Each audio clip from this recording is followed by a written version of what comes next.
बहुत समय पहले की बात है। चंपावन में बहुत से चिड़िया रहते थे। उसी वन में टूनी चिड़िया ने भी अपना घोंसला बनाया था। चंपावन के सभी चिड़िया बहुत ही अच्छे, नेक और दयालु थे। सभी एक दूसरे के साथ मिलकर रहते थे। पर एक दिन चंपावन में कालू नाम का एक बहुत ही शरारती कौवा वहाँ आ जाता है। कालू आए दिन कुछ न कुछ बदमाशियाँ करता ही रहता था। जंगल के सारी चिड़िया कालू से परेशान हो गए थे। जिस पेड़ पर टूनी चिड़िया अपने पति के साथ रहती थी, वो कौवा भी उसी पेड़ पर आके अपना घर बना लिया। रोज की तरह टूनी चिड़िया अपने पति के साथ दाना लेने के लिए जाती है। कालू कौवा टूनी चिड़िया का घोंसला जमीन पर गिरा देता है।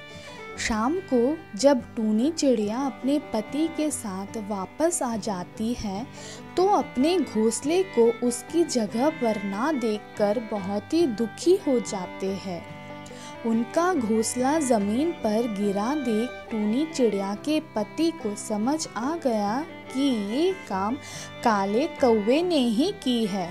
सब कुछ समझने के बाद भी कौवे से वो दोनों कुछ नहीं कहते हैं। टूनी चिड़िया और उसके पति दूसरी जगह पर अपने लिए जल्दी से सुंदर और मजबूत घोंसला बना लेते हैं। अभी कुछ ही दिनों में बरसात भी शुरू हो जाती है। एक रात जब सारी चिड़िया सो रहे होते हैं, तभी बहुत तेज बारिश शुरू होने लगती है। साथ में तेज हवा भी चल रही होती है। उस रात बहुत से कमज़ोर पेड़ गिर जाते हैं। कालू भी जिस पेड़ पर रह रहा था, वो पेड़ भी गिर जाता है। इस वजह से कालू को बहुत चोट लग जाती है। रात की तेज आंधी और चोट के वजह से कालू बीमार पड़ जाता है। सुबह जब टूनी चिड़िया अपने पति के साथ दाना लेने के लिए जाती है तो रास्ते में उन्हें कालू दिखाई दिया, जो कि बहुत कमज़ोर लग रहा था। उन दोनों को कालू पर दया आ जाती है। टूनी चिड़िया ने तुरंत ही डॉक्टर टुनटुनी को बुलाया।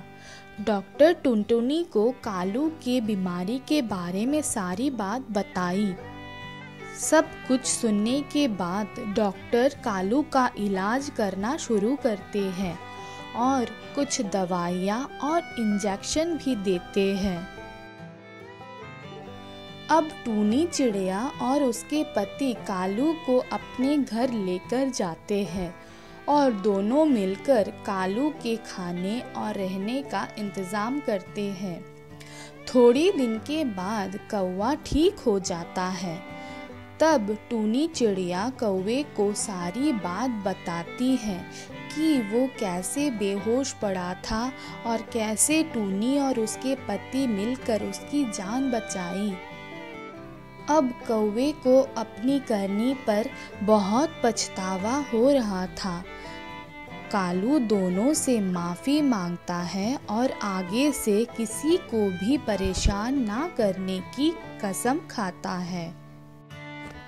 दोस्तों, टूनी चिड़िया की इस काल्पनिक कहानी से हमें ये सीख मिलती है कि हम जैसा काम करते हैं उसका फल भी हमें वैसा ही मिलता है। अगर हम अच्छा काम करेंगे तो उसका फल भी हमें अच्छा ही मिलेगा, और अगर हम किसी के साथ बुरा करते हैं तो हमारे साथ भी बुरा ही होगा।